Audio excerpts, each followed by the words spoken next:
The sai is a traditional weapon used in Okinawa. The basic form of the weapon is that of a pointed prong-shaped metal baton, with two curved prongs projecting from the handle. There are many types of sai with varying prongs for trapping and blocking. History. Before its arrival in Okinawa, the sai was already being used in other Asian countries including India, Thailand, China, Vietnam, Malaysia, and Indonesia.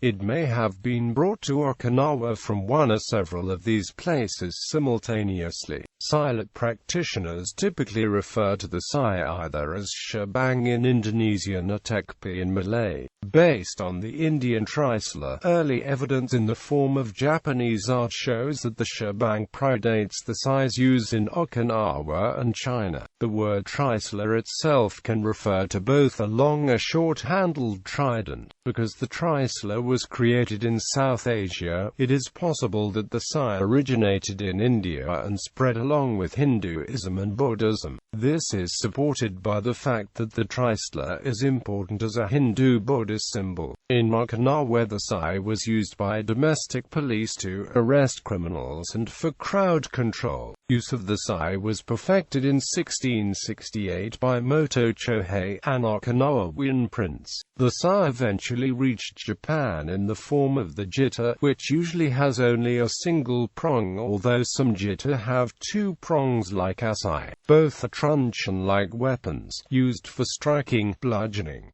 and also for multiple punctures over different positions on the body. Parts of the sai. Monochi, the shaft of the sai. This can be round or faceted. Yoku, the prong-like side guards which are usually symmetrical, but the manchi design developed by Tara Shinken employs oppositely facing yoku resembling the swastika from which it takes its name.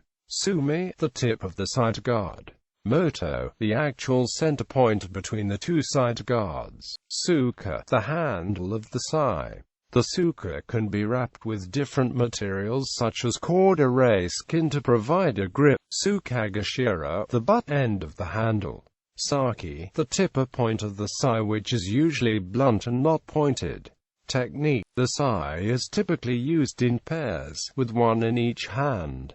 5 kata are commonly taught, including 2 kiton kata. The style includes a variety of blocks, parries, strikes, and captures against attackers from all directions and height levels. Use of the point, knuckle and central bar is emphasized, as well as rapid grip changes for multiple strikes and blocks. The utility of the sai as a weapon is reflected in its distinctive shape. It is primarily used as a striking weapon for short jabs into the solar plexus, but it also has many defensive techniques. There are several different ways of wielding the sai, which give it the versatility to be used both lethally and non-lethally. One way to hold it is by gripping the handle with all of the fingers and pinching the thumb against the joint between the handlebar and the shaft. This allows one to manipulate the sai so that it can be pressed against the forearm and also help avoid getting the thumb caught in the handle when blocking an attack. The change is made by putting pressure on the thumbs and rotating the sai around until it is facing backwards and the index finger is aligned with the handle. The knuckle end is good for concentrating the force of a punch, while the long shaft can be wielded to thrust at enemies, to serve as a protection for a blow to the forearm, or to stab as one would use a common dagger. In practice,